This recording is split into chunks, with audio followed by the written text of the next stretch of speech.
All right, so go ahead and I don't know if you want me to answer questions now or you want me to give a brief introduction, but either way is fine. Uh, as you have the some introduction already in class, and after that, our group was brainstorming about the project and your organization, and we have some consideration and questions on the product, and also there's some marketing campaigns that you did in the past, as well as the future plan. So yeah, we have some concern like that. For the first one, we would like to go with the product. Like, would you share the details of the soft skill course, like the course fee or timeline or the certification level? Yeah. Yeah, the standard package right now, the group is working on, or actually they have launched already, is what we call the reading program and activity. That is, if you look on the website, is path number one. That is what we call micro learning or micro credentialing. So people can go and sign up and read an article, watch a video per day. And the system is very smart. It only allow one article to be read, one video to be watched, and earn 1 point of World Civility Index point. You can't binge watch, 10 videos and earn 10 points in one day. So the system is very smart. The reason being is there are a lot of research that has been done in the academic world saying that the best way to learn soft skills, it really has to be long term, but little nuggets every day, just a little piece every day over the long term. Then that's the best outcome. So that's why we promote this micro learning kind of methodology, kind of model to the world. And to companies, that's also a very good proposition because employees are busy and you want to yank everybody out, during their productive hours to sit in a 3 hour lecture for business ethics. That's very hard. But if you ask every employee to spend 3 minutes per day, they can easily do it, while they are waiting for the subway, for example. So that's much easier for busy lifestyle to do. For students too, like yourself, you're also busy. But so if we ask, everybody spend 3 minutes a day, is easy. That also builds a good habit in that the World Civility Index points mean something. And that is even if the person has never learned anything, okay, just by the fact that they have 100 points, that means they have spent 100 days in reading an article or watching a video and so on. So that shows discipline. That shows commitment. So in the world of employment, sometimes discipline is, they say, is more valuable than raw talent. So that is the thing. Is the discipline that gets you in a day in day out kind of work situation in the workplace. So that's why we have this product. And we're not greedy. We charge $1 per lesson per person. And in some countries, developing countries, we give a very steep discount in that regard. We also work with, for example, refugee camps and so on, and they can't pay. So we just give it to them free in that situation. So that's what IITTI does. But on the lesson is all about the soft skills and the manner like that. The Yep. content, I mean. Yep, the content is all about soft skills, things like business etiquette. How do you communicate in a business environment? What does it mean by shaking somebody's hand? So on and so forth. Answering emails. There's also lessons on empathy. Also lessons on intercultural awareness. Every company now in the world is basically a multinational, an international company, if nothing more. You buy products from another countries, your supplier, your customers, your business partners, all that. So you need to have that intercultural awareness. So people have a general idea as to, well, you should never do something like this while you're in China. Or something like this in Brazil and so on and so forth. So those are very important things. Is unseen, is intangible. You can't touch it, you can't smell it, but you can feel it. So those are the important things. And in the modern business world, these kind of intangibles are more valuable than tangibles. Your company may have a building, office and so on. Those are tangible real estate. But if you look at company valuation nowadays, it's really not about that. Well, they're still very valuable, but the most valuable companies are about brands. Your brand is more valuable than the building that you own and the trains and buses and so on. So if you look at something like this, companies with really good brand like Google and so on, Uber, well, maybe not Uber anymore, but they're still pretty strong. So they're all about the soft skills, how they actually deal with something like this. Another very good example of companies is Zappos, Zappos, with an exclamation mark at the end. That's the brand. Zappos sold. I haven't checked their website, but I don't. They sold shoes online. So during the dot-com boom and bust in the year 2000, 2001, not only did they survive, they thrived. They went really well. They did really well because the CEO founder really stress soft skills, really stress about culture. And so they spend a lot of time and energy training their people about soft skills, about empathy, about how do you actually, talk to your customers and so on. And the numbers speak for itself. They went from zero from many years ago, and they sold it to Amazon for a lot of money. So, those are the kind of things you can look it up later on. But Zappos ran by Tony Hsieh, a late Tony Hsieh, and he said that, we're going to train our new employees 7 weeks. 7 weeks. And you say, how hard could it be to, answer the phone and, take orders from people buying shoes online, right? He was the laughing stock. A lot of the industry old timers saying that 7 weeks, you're crazy. Most companies would train their employees, the new employees, for 2 or 3 days. But then Tony said, no. We really want our employees, the people answering the phone, to have these kind of skills. So there you go. The numbers speak for itself. After a few years, after a number of years, they sold it to Amazon for millions of dollars. Yeah, it's so good.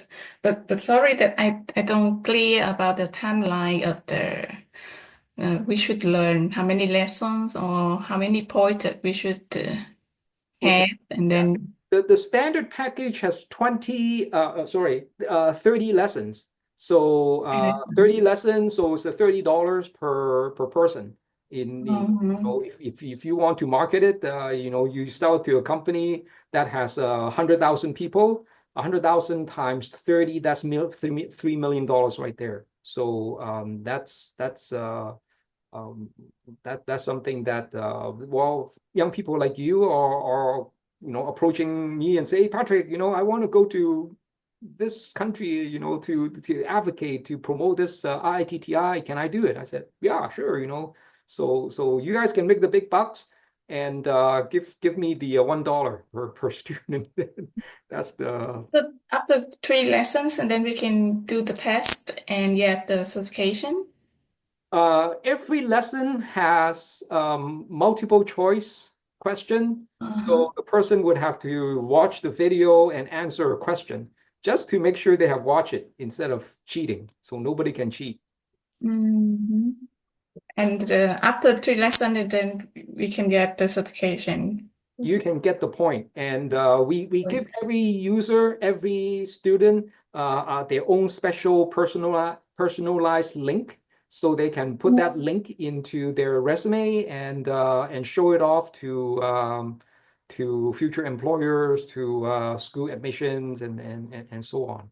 So nobody can say, oh yeah, I earned 30 points, but you got to prove it, and you can show that link, and that link goes to the IITTI website. The website that you share with us, that website, right? Yes, IITTI.org, Org. IITTI.org, yeah.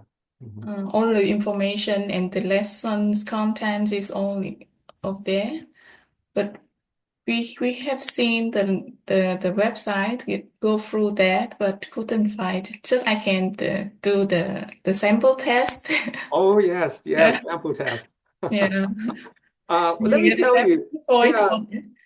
yeah, the sample test, the world average is 6 out of 10. So if you get more than 6 out of 10, you beat the average. I get 7 out of 10. Oh, that's good. That's not too bad. Yeah. Mhm. Yeah. Yeah. We promote the standard package to our partnering training companies, partnering trainers. So they would get that.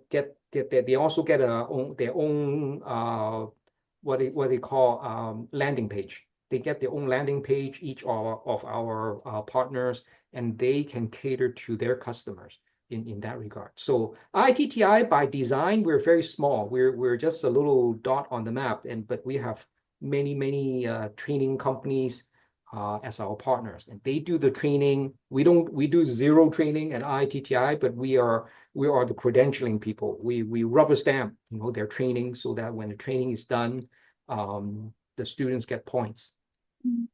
Your own organization, Greenwood, is the one developed that the programming and course content, right? The course content are done by partnering trainers.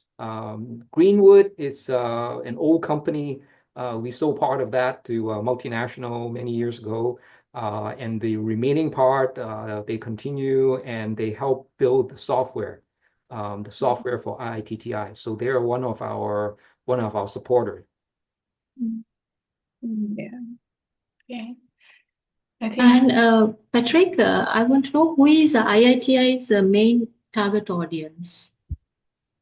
Like according to your website, we found out that it's the South Asian countries. Is that true? Or Southeast Asia is booming.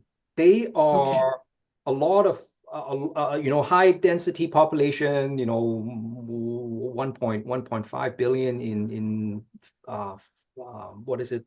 Thailand, Malaysia, Philippines, and so on. They have a lot of people there, and they are very fast in moving. There are a lot of trainers who are our partners over there. South America is also very active in there. So we have yet to crack into India, the Middle East, and Africa. So we have to find trainers over there very quickly, or they have to find us.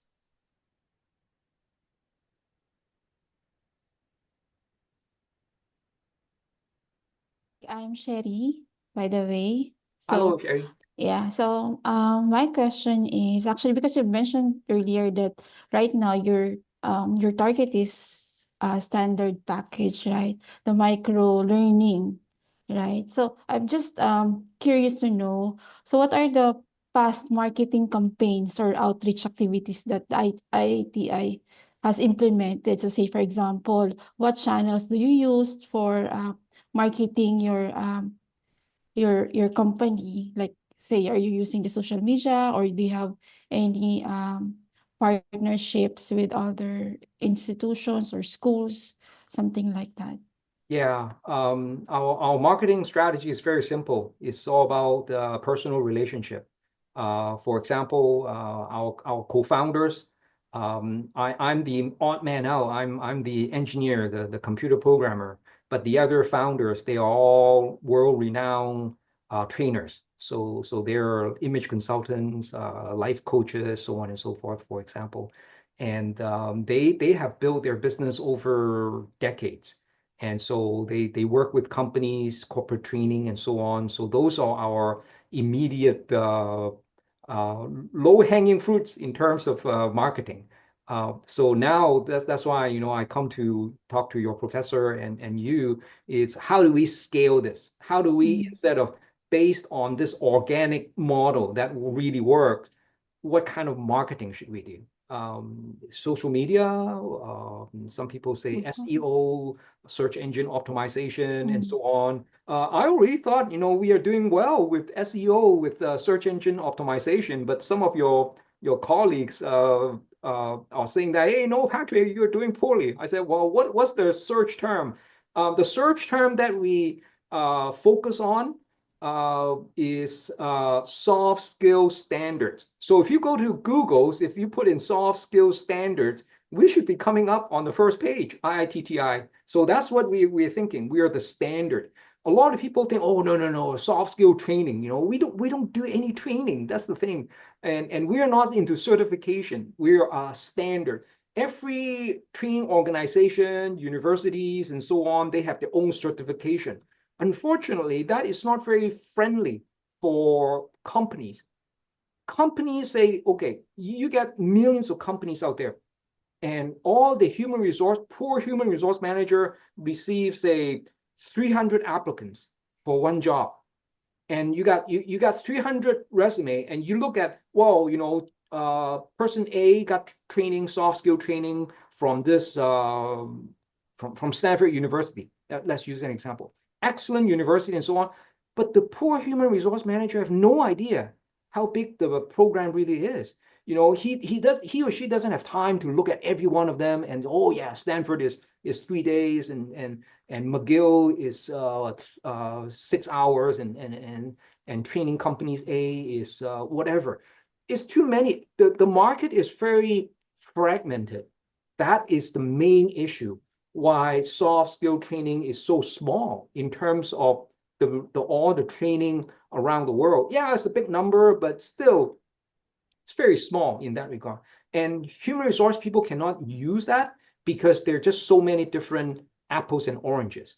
Whereas IITTI comes in, we say, well, you have Stanford University, you have excellent content. We are not going to compete with you, but we're gonna allow human resource people and standard interface, a standard measuring number, so that they have some idea as to how big the Stanford program is. They know it's excellent, but how big is it? Is it a 1 hour program that the student went through, or is it a 3-day or 3-month program? They have no idea. So if IITTI, we put a number on it, then it's different. The human resource people will say, wow, the Stanford program, 6 points.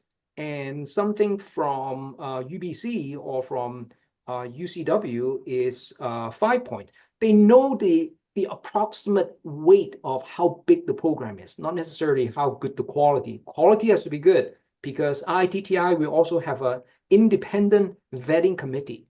They vet all the content that goes through the IITTI World Civility Index. So there's a level of quality assurance, but how big the program is, that's based on the World Civility Index. So every human resource person, millions of them around the world, can use one number, and all the training companies and university and so on can use the same number. So that is the motivation behind what we're doing. Okay. I just a follow up on that question because you've mentioned about, measuring. And so you would like to know how IITI evaluate the effectiveness of or success of your programs, like the growth or employer feedback or any course completion rates of the micro learnings that you've got. Yeah. Again, that's a hard thing to do because a lot of people don't rate how good the numbering system is. They rate how good the quality of the program. And that's all the other guys, our training partners. They do the training and so on. So they get rated. Whereas we are just the numbers guy. We're just the credentialing, how many points there are and so on. So by saying that, oh yeah, the training is very successful, I wouldn't be totally honest, because we didn't do the training. It's our partners that do the training in that regard. If you look at our website, if you look at our social media on Facebook and LinkedIn, you see very few people actually go on there. Some people say, oh gosh, you guys are not doing very well, Patrick. We have something like 200,000 participants who have used IITTI one way or the other on this. But you only see a few people who give us likes and so on. We want to find out why. And we wanted to find out why. And when we talk to users and so on, they go, Patrick, Mr. Chun, why would you want to go to your website? It's a credentialing. We show our link, to employers and so on in a big way, but there's no reason for us to go. The honest truth is we are pretty boring. We are not Taylor Swift. We're not Disneyland. People don't come to our website to give us likes and stay there. It's not something people do, but we serve a purpose in that regard. So that we give them a link. They see what the links are, their personal link, and they can use that link on their resume and so on. So that serves the purpose in that regard. So I don't know, maybe that gives people the wrong impression that, hey, there is a cricket environment, then nobody cares and so on. So how do we show that? How do we communicate? So I have to say, perhaps that's our weakness too. It's that there seems to be very, very little traffic. Okay, thank you. I have one question. Sorry, Chu. Sorry. Okay. My question is about some noise here. Sorry. My question about our content references. Do you think the particular elements like testimonial or UN partnership or employer endorsements would add more value to our certificate if those elements can be included in IITTI in future marketing material on the website? Can we? Right now, the UN official partnership is already on there. I don't know if you have seen it. Yeah, I can see the UN partnership you have it on your website. Yeah, But yeah. my question is this element would add more value to our certificate if we add this element to our future marketing plans? Okay, I see what you mean. Well, Yeah. I think we can definitely talk to UN, the Department of Economic and Social Affairs, DESA. That's the one that we're affiliated with, or DESA. We can talk to them to see, how if it is okay if we can put the UN logo right onto the certificate so that it says, we are part of the official partnership of UN. Yeah, That's right. I think they will be happy because we're promoting the UN standard or the UN SDG. There's something called the UN Sustainable Development Goals. I think there are 16 or 17 of them. And we focus on, for example, number 8, which is decent jobs, decent work for young people, and economic growth. So we'll say that, well, we're conforming to that. So yeah, I understand what you're talking about. Yeah. Okay. Let me write it down. Okay. Okay. Okay, next question. Yes, Patrick, now one of our core ideas is to refresh this IIT's image to better connect with the Gen Z, the new generation, and especially on international students and the young professionals. So our plan is to include this in modern like visuals and real success stories and everything. So to help us with this, are there any key values or messages you would like to focus on to these groups? Yeah, there's a big organization called the Society of Human Resource Management, SHRM, SHRAM, and they have quite a few white paper being done as to what are the issues with young people around the world nowadays. And the conclusion, to bring it to a very short bottom line, is young people are not having enough soft skills. Young people are not having enough life skills. Whereas companies really they want the world, they want people who can come in, talk to partners, talk to suppliers, and it's just not, they hire an engineer now. It's not to throw the engineers into the back office and lock the door. Now anybody who gets employed, they go and talk to all kinds of people. So they have to represent the company in a very big way. And a lot of time it's international. So, American company, they go and talk to Japan, they go to Malaysia, they go to many different places. They have to know the culture and all that. But unfortunately, in engineering school, like when I went to school many years ago, we never learned something like this. This was never, never taught. So they'll leave a big gap in that. And SHRM already highlighted that it's not just 30 years ago, but now the problem is actually getting worse because a lot of young people don't actually talk to people that much because of this.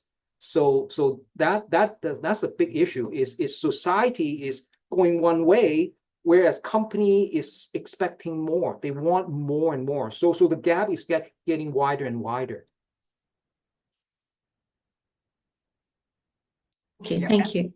SHRM, Society of Human Resource Management. Okay. I think they have over something like 10,000 human resource professionals from around the world that belongs to this society. So this is a very influential nonprofit. Sorry, I have one more question about the digital marketing. we want to know that is IITTI right now is planning or currently investing in digital tools like mobile platform or website or data analytics, because this make our proposal to the digital marketing strategy. Mm-hmm. Yeah, that's my question. Yeah. Right. We don't really have one so far, but I think we could and we should, because it seems to me, young people really is a digital first kind of culture. To me, it's personal relationship. Our marketing so far, I tell you what, our marketing is very, very, very low cost, and that is for me to go to conferences. I go to trade shows with the trainers. There's a trade show for image consultants. So I went there for many years. They are the one who understand what we're doing, and they joined in. So they become the partners. And in fact, some of them are the founders, the co-founders of IITTI. So very, very old-fashioned, if you may. I don't really know. We don't really know how. The reason why I say we is because all of our co-founders are over 50 years old. So we're pretty old, and I'm pretty generous by saying over 50 years old. So what is social media? Hey, if we post something on Facebook, that's our social media strategy. But how do you attract people and so on? It's help. So it's a little bit on me. Yeah. Because right now Gen Z is always stick with their mobile. So if we can open the mobile advertising on mobile platform or on social media, I think this is a great marketing plan. Yeah. Well, our website is responsive. So our website can actually accommodate widescreen Yeah, or yeah, on a mobile. yeah. We can decide to compatible with the with our phone.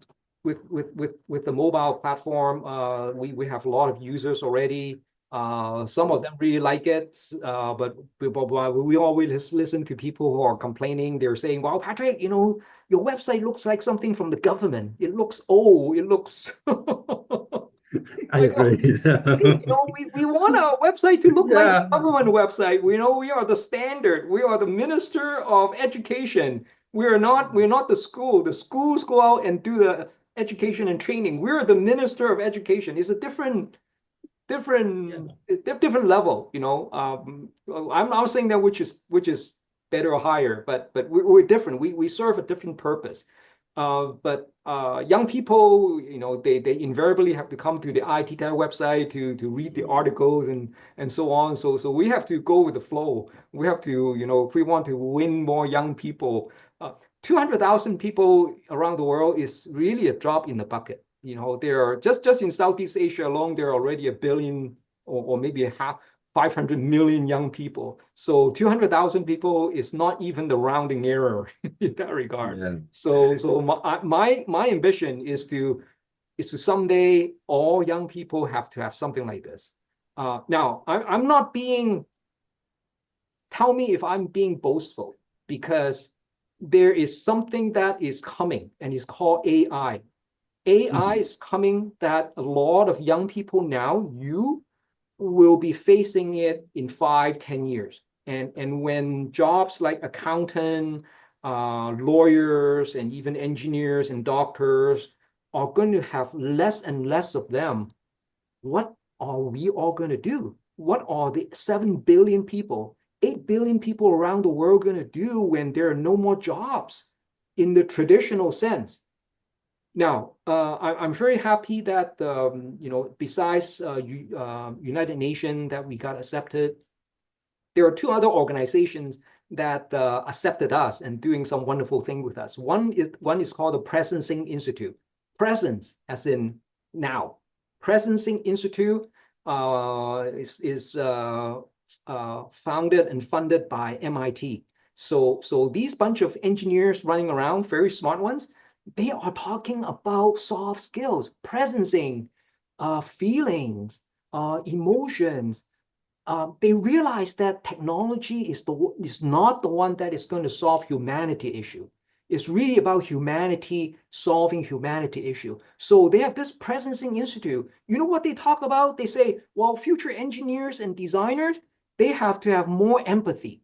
They have to have more feelings, more love for fellow citizens, so they can design products and services in the new world, after the AI dominance, post-labor kind of world in that. So that's Presencing Institute. Oh, by the way, Presencing Institute, every time this morning, I had a meeting with them. The first thing they do every meeting is 1 minute meditation. So you go, MIT meditation. When I went to engineering schools at UBC, there was nothing like meditation and so on. We talk about thermodynamics and calculus and so on. But then, Presencing Institute said, no. The first thing we do is to have 1 minute meditation. So that is one institute that we work with.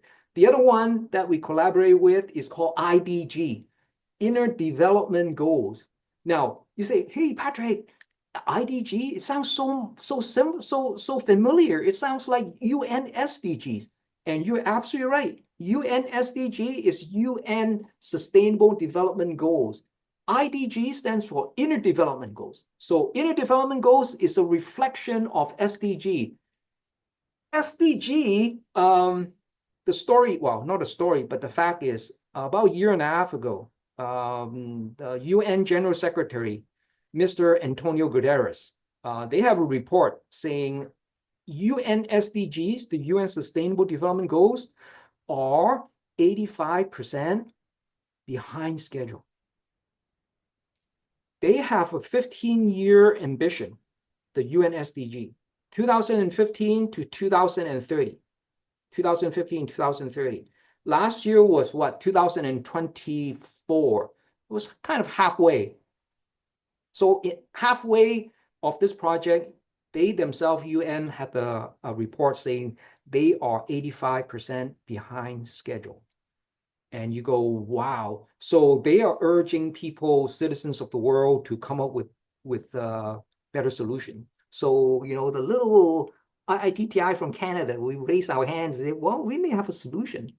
And we said, with all due respect, I think we have been doing it the wrong way. And they go, what? And so well, it's not me. It's not data driven. You themselves said, it's 85% behind schedule. The problem is, it's not that there are no smart scientists out there to go to rivers and measure the ppm, the parts per million for mercury or dioxin or whatever. There are solutions out there. So what is the root cause? The root cause is people don't care. Look at our last election in Canada here. The Green Party, 1 seat, I think, out of what, 200 and 300 seats in Canada of all the members of parliament. People just don't care. People care about their immediate needs. They need to feel safe. They need to feel that inflation is not going to put them, out of a job or homeless and so on. They need to feel respected. They need to feel not being discriminated against. Those are kind of things that are more immediate. So MIT President Institute is talking about that, loving for one another, empathy. Those are the major things. It's not technology. IDG is the same way. IDG, Inner Development Goal, is saying that all the scientists going out to rivers and measuring ppms and so on, they are good, but they are not the root cause. And IDG is there to solve the root cause, and that is you need to fix the inside first, the inner development from the inside out. When people feel safe and respected and all that, then they have the mental space to think about bigger things like climate change and environment and all that. So it's the inside going out. That's what IDG is. And IDG, I think they started about 4 years ago by a group of scientists and academia, 10,000 strong for them. And they hammer out this framework of inner development. So they classify, these are inner development, personal, community, society, so on and so forth. So it's a very nice, solid framework.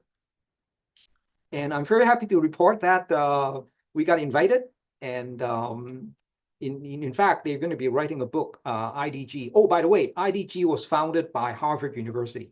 Harvard University, Stockholm University, Lund University. These are universities. Well, Harvard is from US, of course.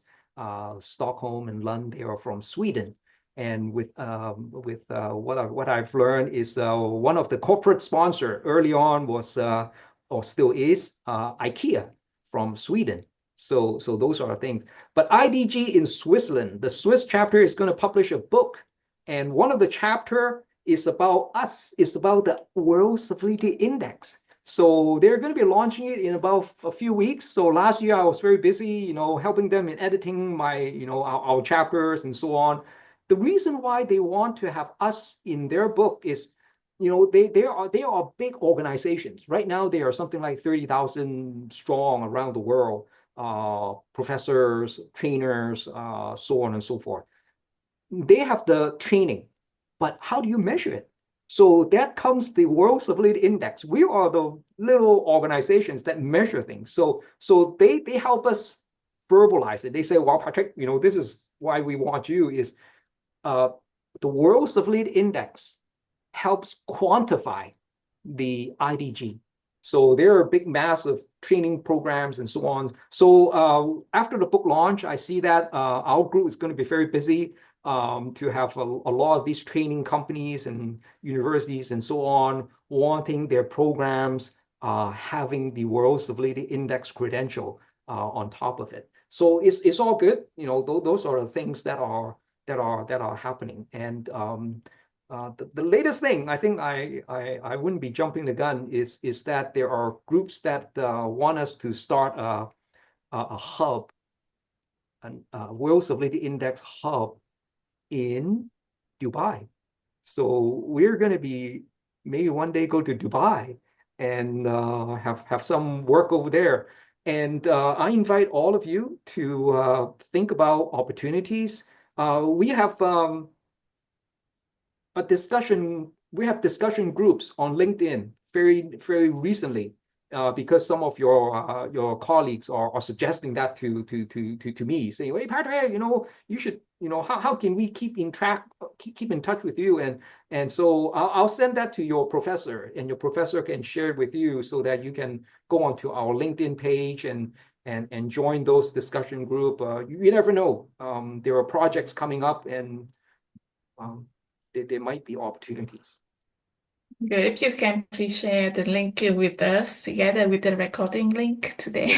Yeah, that's right. Yeah. Yes, I want to say that I totally on the same page with you about the environmental or empathy, and I really love that the message you shared on your website, that let this word be no longer measured just by money, but also with your refinement.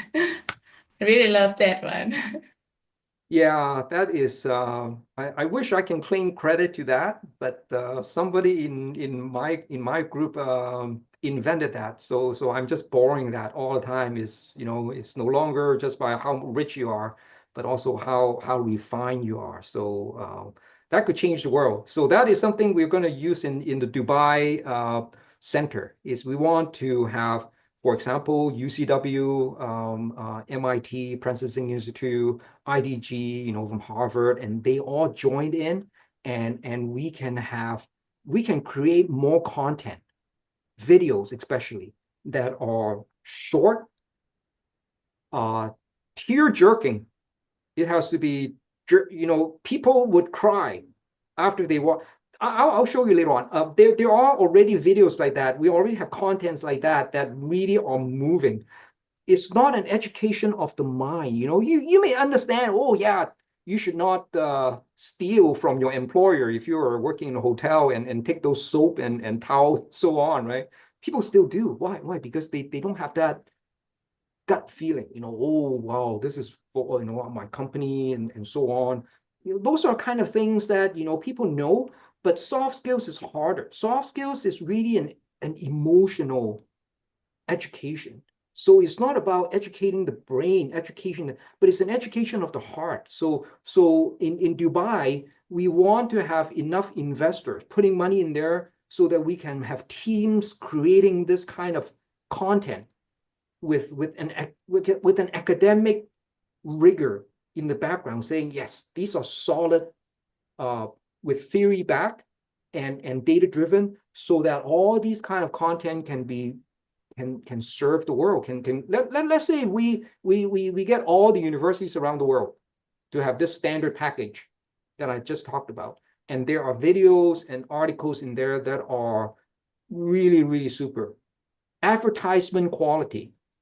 Because if it is going to be 30 seconds, it's almost like making an advertisement. Advertisement is very hard because they need to crank in a lot of information in just 30 seconds or less. That is harder than if you have a 2-hour movie sometimes. So those are kind of things that we are trying to work on in the future in that regard. So back to the marketing strategy, that why you don't like your generation is not don't know how to do the digital marketing, like then why don't you use the marketing agent and pay them to do that for you? Yeah, well, I just let's I could do it. What's the reason? I have to judge. I have to say, is that the best use of my time? Or should I market and build relationship with UN, with Presidency Institute, MIT Presidency Institute, and with Harvard's IDGs and other organizations like that are very high level, they are very big, and how can we engage them? If we engage all of IDG with 30,000 members in over 100 different chapters around the world, that could be something. That is the way how That is my social media. That is how we say, well, why don't we have all IDGs going to all the universities?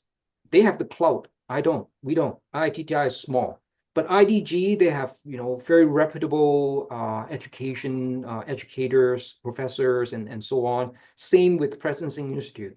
If they see the light in that wall, is the missing link is really about some kind of credentialing, some kind of measurement tool, and IITTI is it. Then we have created something that is the marketing will not be linear. If it is earning people who come to our website or social media, it may be quite linear going up and up. Now it's like there's nothing because everything is behind the scene. And then all of a sudden there's the point of inflection where things take off because United Nations and IDG, they're writing a book. So the inflection point is already there. So how do we maintain that momentum? That is the million-dollar question for me right now. And it seems like we do need to be able to communicate with young people so that they would go to the website and go, oh, that looks pretty cool. Right now, it looks boring. Young people are into the looks. I understand. I have two daughters. They are 25 and 21. They have different values. I said, wow, that looks pretty good. They say, no, that looks boring. It needs to be something cool. And I have no coolness. Okay. So you guys need to help me in that regard. But it's my point of view. I think that what IITI need to do is about the marketing about your certification, the value of it, and the partner like you, and focus on that one, and the rest about the lesson or the course or training, it will be the partner, your partner will do it. And they will do marketing to find more user and spread about the training or course. But what IITTI should do is marketing about the certification, the gradable, and the standards, the index. I'm thinking about that. And for example, like us, if we want to spread your the course, then also even us, we can do one of the partner with IITT, right? Then we will do our own marketing, develop our, introduce to the user and get the user and get paid and share the commission with the IITT. Yep. Like a multiple level from not directly from IITT to the end user, but from the middle, and there's some partners to do it. Yeah. What happened is, for example, some training companies. I'll use an example from the Philippines. Miss Carolina Tan, she runs a very successful training company in Manila, and she works with companies. She works with a lot of corporate users and so on. And she add value. She has her own training and so on, but that also earns the students the World Civility Index points. And they charge the big bucks, and they give us that $1, for example, in that regard. So that is the model that has been very, very successful for many years, and for many students and many companies as well as local governments in Southeast Asia in that regard. So yeah, training companies. Now, Miss Carolina Tan is probably exceptionally good in her marketing.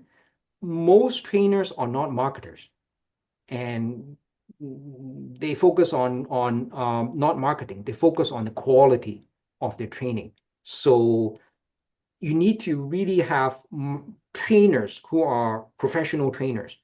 And you really need, I find out you really need to have professional marketing advocacy group. The marketing groups they're not training, they don't do training, but they are the one who lined up customers and they lined up the trainers. So the marketing group has a very important role. And that's what we're lacking because we never really, in our 14 years existence, I and other team members, we never really look into the marketing side because there are trainers we need to do, UN and all that. But now's the point where, like I said, we're in an inflection point. We got United Nations, we got IDG writing a book, and so on. We see that to be people are really receptive. It's not like people say, "Well, Patrick, this is just a bunch of garbage." No, they're not saying that. They're saying, "Well, Patrick, why don't we sit down and talk? Why don't we see how we?" The problem now is I'm only one guy. How many people can I talk to in one day? How do we scale that? That's why a marketing company would be, or marketing companies would be very useful in many parts of the world, in that they can talk to the customer because they understand what IITTI is about. We are very small. We're very static in that sense. But the marketing companies are the ones that are going to have a lot of action. They are going to be out there signing deals, agreements, contract, and so on, so they can have a long-term engagement with companies, with universities, and so on. In that regard. So I think that the target market should be the partners, but not the learners. The partner who can do the training. Yeah. You're absolutely right. So that's what I have been doing since 2011 when we founded. Is I go to trade shows, I go to conferences with the trainers, so that trainers will be the one that help us do that. Now there are a lot of trainers using it and so on, but still, like I said, trainers are trainers. They have a good market, but you know what? The trainers may have already be very busy right now. It's still a drop in the bucket, because with all the trainers out there, like I talk about the image consultants and soft skill trainers, they may be, let's say 1,000 or so around the world that are really legitimate. They have been around for a long time. They have, let's say, 10 companies they work with. So we're talking about 10,000 companies. How many companies are there in the world? There are millions of companies in the world. So again, it's not even a rounding error. Okay, well, even if they have 100 companies per trainers that they work with, we're still talking about 100,000 companies. It's still not very much in that regard. We really need to be able to scale to the next level so that there will be more awareness. Right now, our weakness really is about awareness. People are not aware in most cases. And the worst thing is, companies that are using our product, our services, they want us to sign an NDA, a non-disclosure agreement, saying that, well, Patrick, you can name our companies, because we look at this as strategic advantage. I go, why? They go, here's the reason why. Any company, how do you build something that defend your company position? There are maybe 3 major things. One is your technology, okay? But the thing is, though, if you buy some software from some company, your competitor can probably buy the same software, maybe even cheaper and better, because they got the later version. So technology is not it in the longer term. Second thing is your marketing. You can have a coupon campaign or whatever. But the problem is, those are all visible from the outside world. You have a coupon campaign, your competitor can have a coupon campaign the next day. So again, technology and marketing are not strategic advantage to most companies. Okay. The third thing is your internal management, your internal people development. How do you develop your people? For the most part, are not visible from the outside.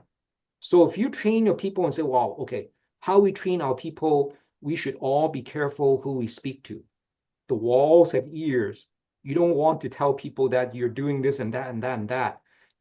Yes, it will eventually leak out, but companies' idea is they want to have this advantage as long as possible, so their competitors will learn it maybe a year or 6 months or 2 years further down the road. So everybody who's we use the World Civility Index for our internal KPI, the key performance indicator for all that. We don't want people to know that. Okay, let's keep it hush hush. All employees, we are here. So by us doing that, and by IITTI, by me not jumping up and down and say, hey, look at this company is using our stuff and so on.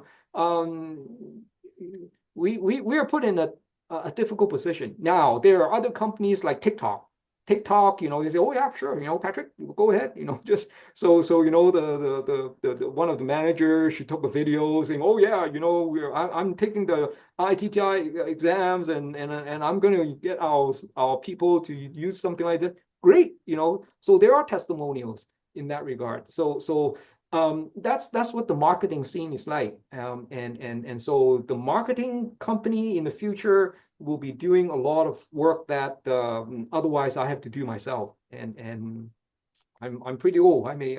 You never know. I may clonk out in 2 years. Who knows? So what's going to go after? So those are marketing issue, and succession is what comes after Patrick Chun in that regard. But like for example, like as a learner, I can see some, for example, you do some social media marketing like TikTok, and I can see that you're advertising about the course. And then what I learn, I will do, I will go to the site and I will search for the lessons. And then there's no motivation for me to do the next lesson or to complete the point to get certification. So that's why we need the middle, like the trainers or your partner do it like that. So if you will do the IITT, will do the website or something, develop yourself to like become a partner of yourself, like your back side of the IITT.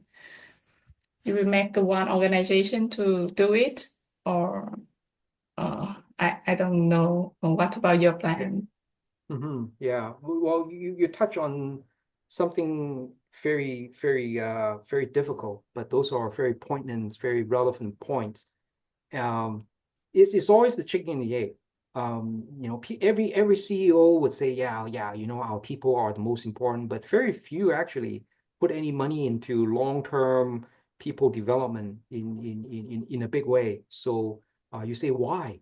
Well, there are a couple of reasons. One is CEO's tenureship. The tenure in the company is measured by the quarters.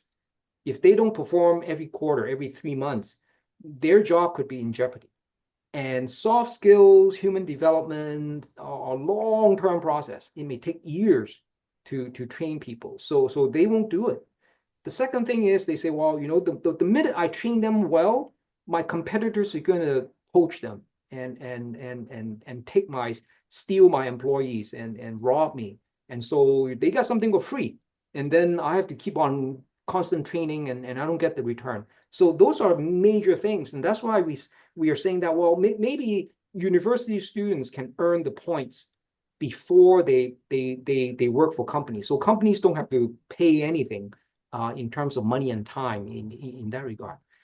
So that's one difficulty. The other difficulty is there are actually very few soft skill trainers that has been around a long time. Very few. A lot of people come and then they go because there's no business. There's not a whole lot of jobs around. So those are kind of things that, how do you engage companies? The company will say, well, where do we get these kind of soft skill trainers and so on? How do we know how good they are? And there are a lot of not very reputable ones and so on. That becomes also an issue because the whole thing the missing link is that there are no measurement. So when they do the training, what's afterwards? There's nothing much. So that's the major thing. So how do you introduce this missing link into the narrative is the major issue there. Yeah. And can I ask that if you can share any available data, like a total number of user or the sales figures that you have with us or not? is because it's really important for us to understand your current market reach or shaping more effective marketing proposal later. So we need that data. Yeah, we have something like 200,000 users that have used the IITTI standard one way or the other. And most of them are in Southeast Asia and South America. So Southeast Asia, such as, like I said, the Philippines, Thailand, Malaysia, there's also from Hong Kong. Mainland China is a big market that we don't see in the Western world because we don't advertise it. It's a totally different isolated system, but it's really big. In South America, like Ecuador, Peru, Chile, those are very active market as well. We don't have anything in India, the Middle East, or Africa. Africa and India being big populations, and also Middle East. So those are all blue oceans. Those are again, I don't have personal contact, so maybe that's why I don't. We don't have anybody over there, and trainers, like I mentioned, trainers on trainers. They are not marketing people. I'm the mouthpiece. I'm the front end for IITTI, so I do most of the marketing. The only way I know how. So we have been growing organically by design. We have IITTI as a nonprofit instead of a training company, because if we are a training company, right away we are erecting competitors. All other training companies are our competitors. But if we are a standards body, then we kind of turn the whole model around and say all the training companies and universities could be our potential customers in that regard. Nonprofit instead of a company is so that nobody can take us over, can have a hostile takeover and buy us out and so on, because there are no shareholders. It's just a few directors of a nonprofit. So it's very stable, open standard, open source, just like DeepSeek is open source, and so everybody can benefit. So there's no secret in that regard. So it's very stable, and that's why our partners. This is to ensure our partner training company and marketing company will not have their rug pulled underneath them. So it's not like they're doing a lot of work, and then all of a sudden, IITTI will say, oh no, we're going to be sold to this company here, and things are changing. Well, that's not a good model. But now with IITTI being nonprofit, that happening is it's gone. That risk is gone. But for the data, do you have any official report like that we can use it attached to our proposal? What kind of report? Data that Drago you share with us, like 2,000K users around the Asian. I can write something up. That's not an issue. But in terms of a formal report, no, we don't have anything formal on that. Yeah. I see. And what about your expectation in terms of the return on investment or the impact from a new marketing campaign on the plan we do later? And then, yeah. I think having a goal, a direction is really good. I think that is needed, and we're really striving for awareness. So that's the awareness we want.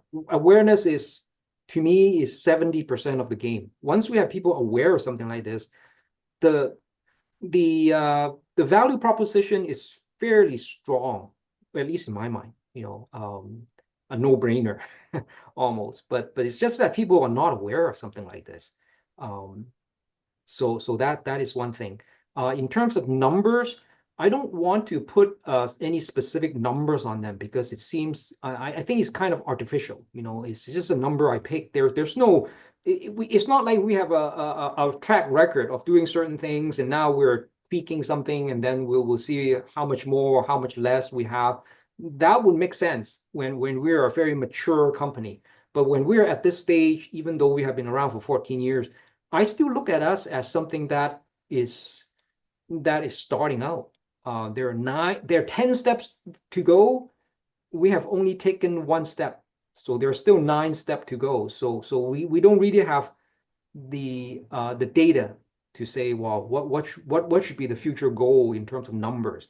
So I think it's a little bit early for a startup like us in that regard.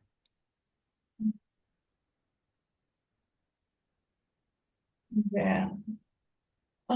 For the proposal that we need to, is the group project proposal, so we need to submit with a written report.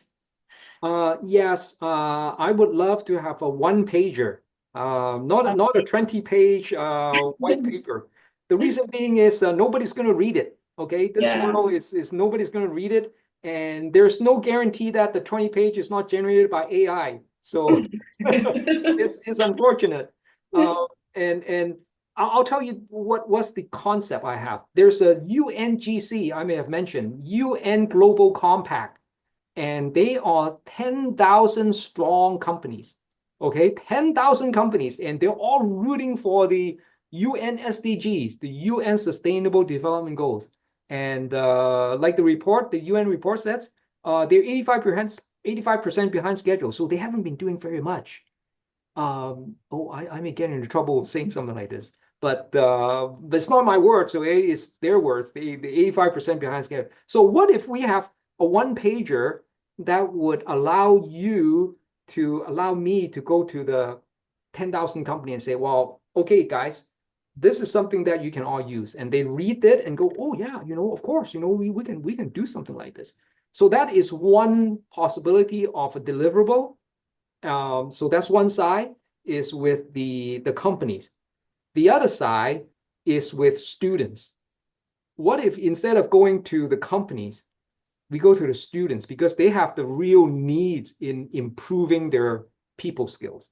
And so they would be the one that would learn and earn the points, and they go to companies and tell companies that this is something important. So it will be the young people teaching the companies that this is something that is possible and is possible to measure. So those are the kind of options I would love you to debate and see which one is better. Maybe with the student body, universities, UCW, for example, maybe I don't know, maybe an ambassadorship program that have been kicked around, that can be not only at UCW but for all universities. So how would we talk to people? What's the advantage of them having the World Civility Index? That would be also very useful in that regard. So take your pick in the two fronts that we have. And our deadline submission next week, so we need to get your approval before submit that. So Okay. just to make sure that you're available for approve our proposal. The proposal deadline is next week? Right. Okay. Well, yeah, let me know. Let me know. You have my email. You can send me an email or send me through Ripen, and I'll look at it as soon as I can. Yeah. Thank you so much.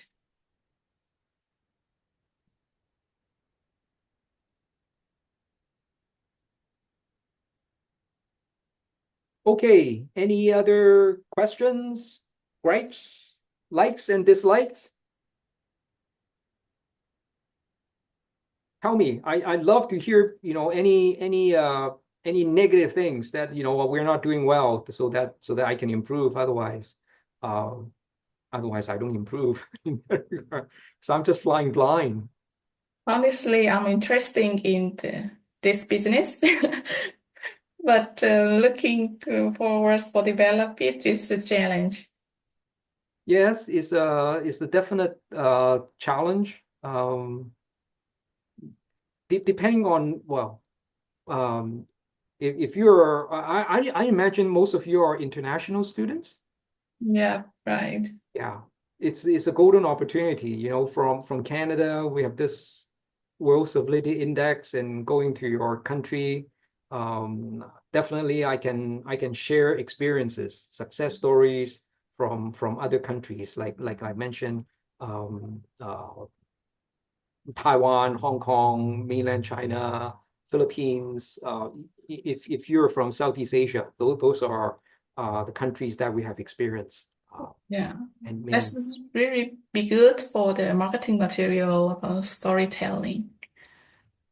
Yeah. The one pager would be important. You know, I think if you're talking about university students, we haven't really looked into the university students market because we have been busy building relationship with trainers so that trainers can see we are legitimate. We're not just fly by night, but we have been around for 14 years. So that becomes thing. But the next thing is universities. People are saying, Patrick, you know, you have to start looking at the university, because we have United Nations, we have Harvard IDG, all that is coming online. So you need to talk to the end users, the people who are actually going to pay for the system. So who's the paying customers?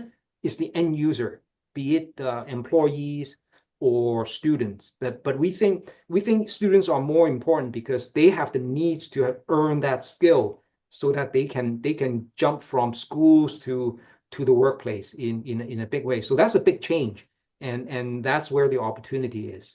But for the university student, if that is a target market, then a target audience, and then the lesson is not the one suitable for them. Like you should do the video of the lesson.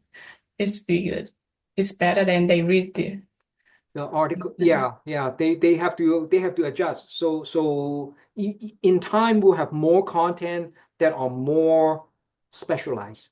Right now it's just a general pair of sneakers. There's no running shoes, tennis shoes, aerobic shoes, and so on. It's just a general 1960 runners in that regard. But just an analogy. But in time there will be more specialized. This is for university students, maybe something for high school, and so on. And employees who are older, and Right. they run into different problems at work. So yeah, I agree with you. They need to be more specific later on. Yeah. So what country are you from? I'm from Vietnam. Vietnam? Oh, okay. Yeah. That's a booming country. Right. And Yeah. I have seen a lot of the soft skill course is popular in my country, and they go with the company. They sell to the company, and the company can ask the employee go to study and for that. Mhm, Yeah. mhm. I would love to be able to work in Vietnam, our group for sure. Yeah, but should be work with the trainers. The trainers, yes. Yeah, if you want to do it directly to the end user, learner end user, then should develop more, like in the audio, videos, more active for YouTube channels for learn, something like that, instead of just reading the lesson, like I mentioned. Okay, yeah. Yeah, in time. Yeah, in time. That's also another constraint of ours is, you know, we're cash positive. It's not like we're having a loss. Um, but we don't have investors by design. Like I said, you know, with VCs, venture capitalists, you basically have to go at their schedule. And most VC would not allow this kind of organic growth 14 years, you know, they will not do it. Most of them, at least I don't know. I don't have that experience. So those are the issue. But at the same time, we have the luxury of organic growth and making sure the model works and making sure all the bugs and weaknesses are ironed out before we really go big. And right now we're taking step by step with United Nations, with the Harvard IDG and so on. So once we have more, and we're setting up something in Dubai, that's a big step.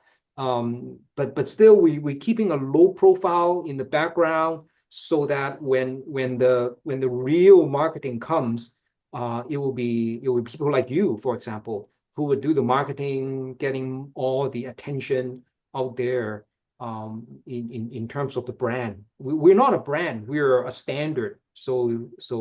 But your company would be the brand out there, like they have in the Philippines, in Hong Kong and Thailand and so on. They all have different brands. They don't promote us per se. They just use us. They say, oh, by the way, we have this standard, and their audience, their customers, their students already trust them. So they're not really trusting us as much as I think they trust their brand in that regard.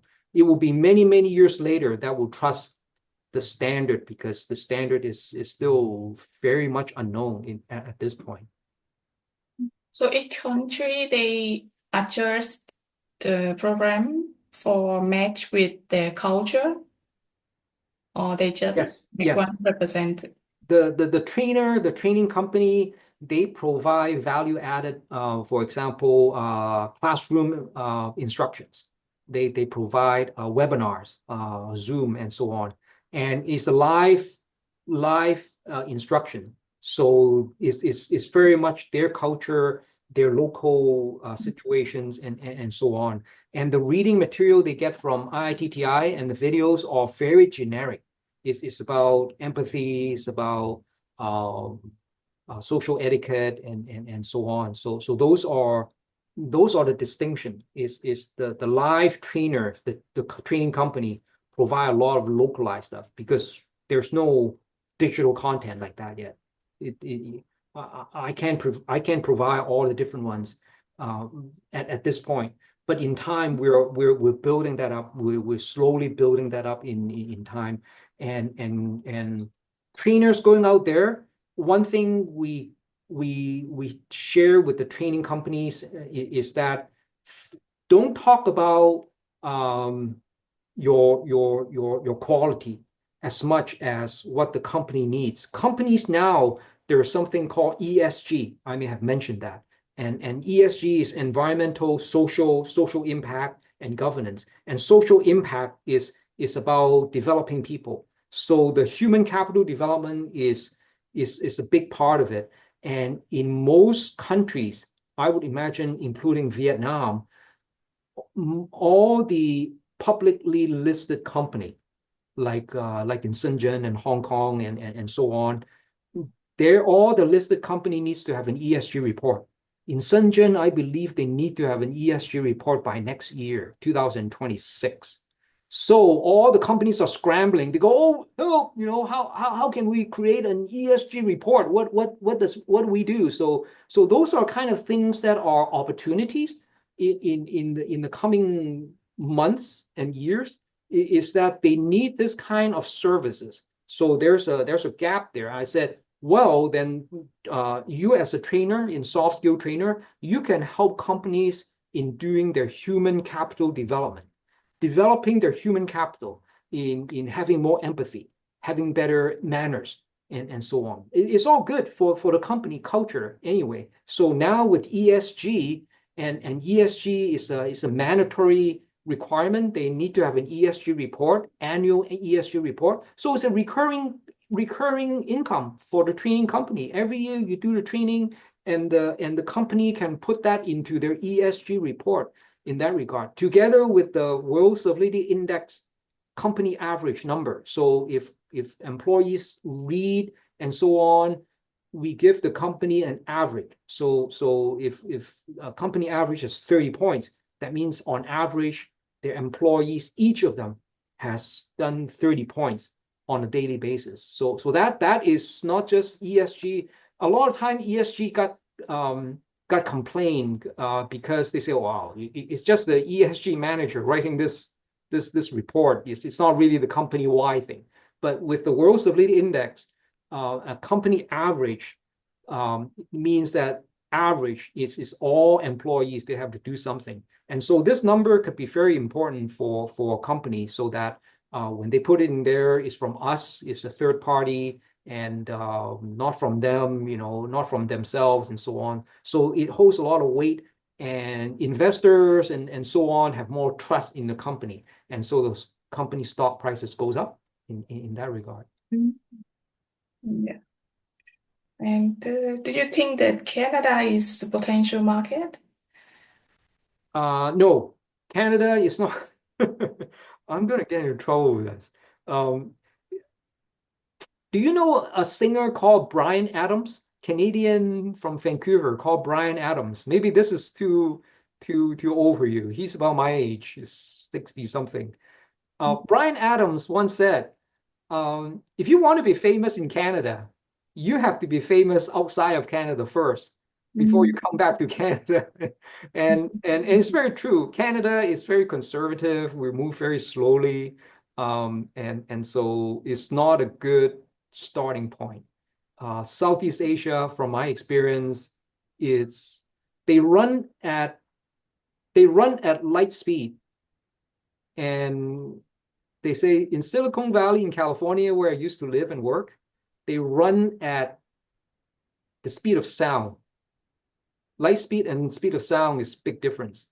In Vancouver, in Canada, we run at snail speed.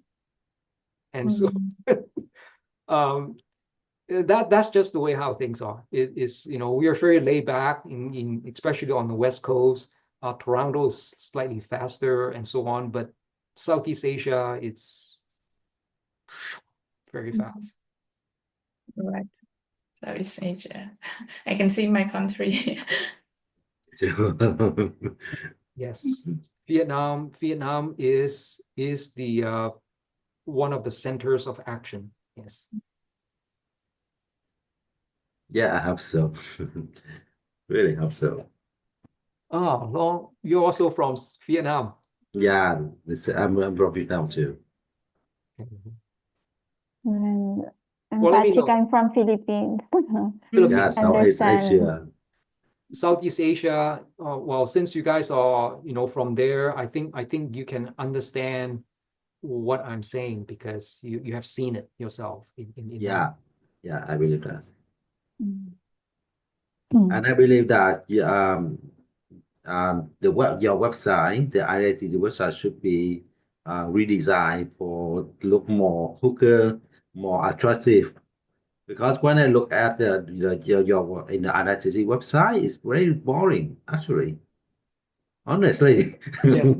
very boring. I agree. And it's not that it's how South Asia style. It's not like that.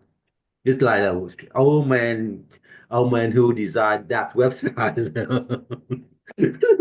Oh, really? That's me. That's me. Yeah. Yeah, it's there's only, when you get to my age, you realize there's only so much a person can do, and we want to grow it organically, because this is not a regular, quote unquote, regular startup, in that we're not looking for we're not maximizing the money making part, but we want to make sure that it is really something that works. The business model works organically, but how do we scale it? That's the thing. And like you said, Long, having a better looking website, that's the next step. It's not just having the minimum viable product, not having an MVP. They call it a minimum viable product. This is what we have. But how do we scale to the next step? I think that will take skills.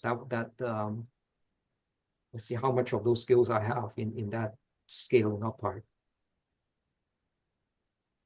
So you can see your product is in the blue ocean. It is a blue ocean. It's a double-edged sword. Blue ocean, that means you have no competitors. Yeah. We don't have. But the bad side is also there's nobody in the market speaking, about, oh, this is we need to have a standard in soft skills and so on. There's only one organization, us, measuring standard about empathy, for example. So that was nothing like this before. And but if I went out and set up a restaurant, people was, oh yeah, restaurant, people already know how to pay, and we go eat and pay. That model has been around for a long time. So it's a little bit different in that regard. Yeah, so as a leader, you should do a lot of things, educate the market, and even you create the needs also. We create the needs. The needs are out there. The things that keep me up at night is how do I fulfill what we have now? We have trainers, we have United Nations, so on and so forth, and IDG, the Harvard group, and so on. They are already knocking on the doors in a fairly consistent, big way. So I tell my group, I said, we have to make sure we don't overextend ourselves. So having a humanity hub, humanity center in Dubai is a big step for us, and it's taking a lot of my time behind the scene. Nothing can be shown at this point, but I'm gathering all the different players into what we call a consortium. It's almost like the Airbus consortium in Europe, in that they build the Airbus, that airplane there, by hundreds of companies, a consortium of companies. That's what we want to do. Is to build an industry. Right now, there's no industry in terms of the training and so on, and ESG and all that. ESG right now is very primitive. When they want to measure the S in ESG, the social impact part, well, they talk about how many Black women they have in the company. They talk about how many women they have, the pay difference between men and women and so on. Those are easy numbers that a single manager can handle and write it into a report. It doesn't involve the whole company. In that, that's what the ESG has been criticized. In that, it's just pretty meaningless in that regard. But if you have all the employees being participating, then we can, like you're saying, we can develop content that talks about environmental issue, talk about success stories, so that people feel like, wow, the world's really moving. So everybody would feel more positive in that regard. We need that kind of investment. So in Dubai, investments are going to go and focus there. We build a group there. They create the content, and all that design is going to be over there. Why Dubai, you say, and why not say in Shenzhen? Well, we want to pick a place that is neutral, geopolitically neutral.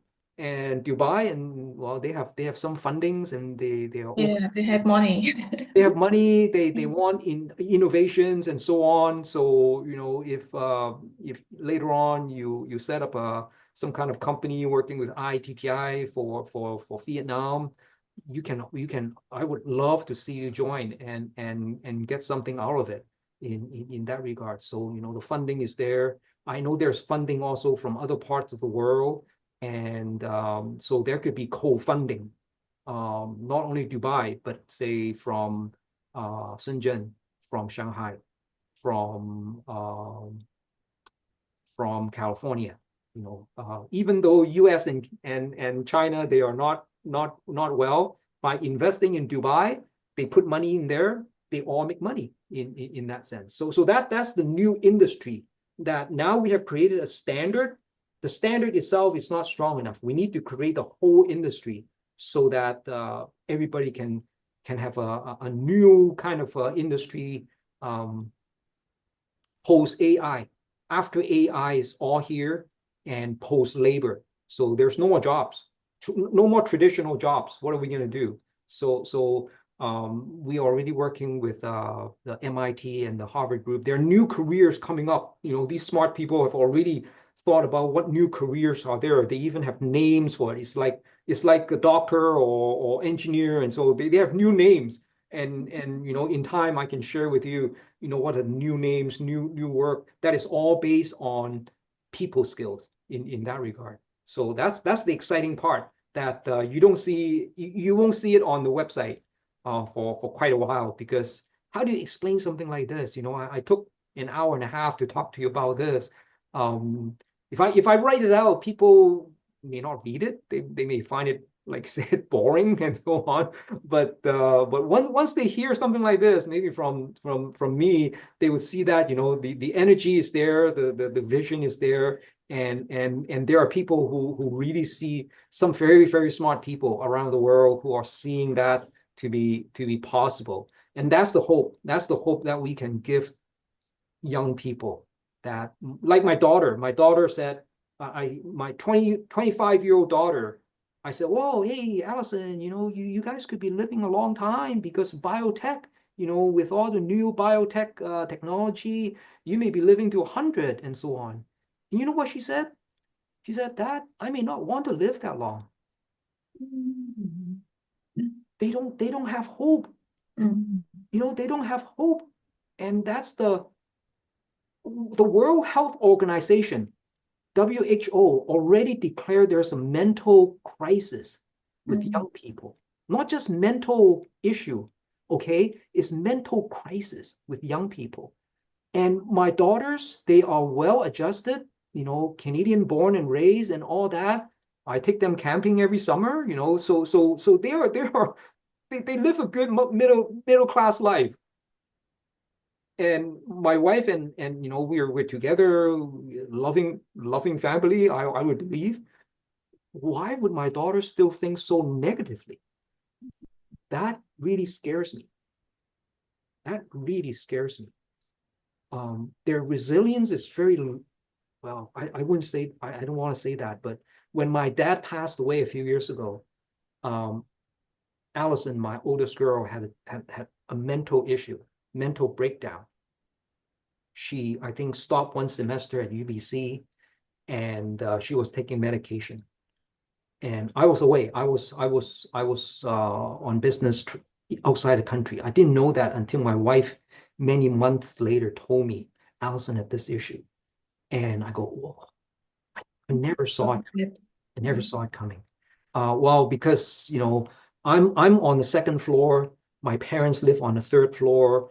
My kids see the grandparents every day, since they were born. So my dad passed away when Allison was 21. So they have been together for 21. So that could be a big impact on a young person.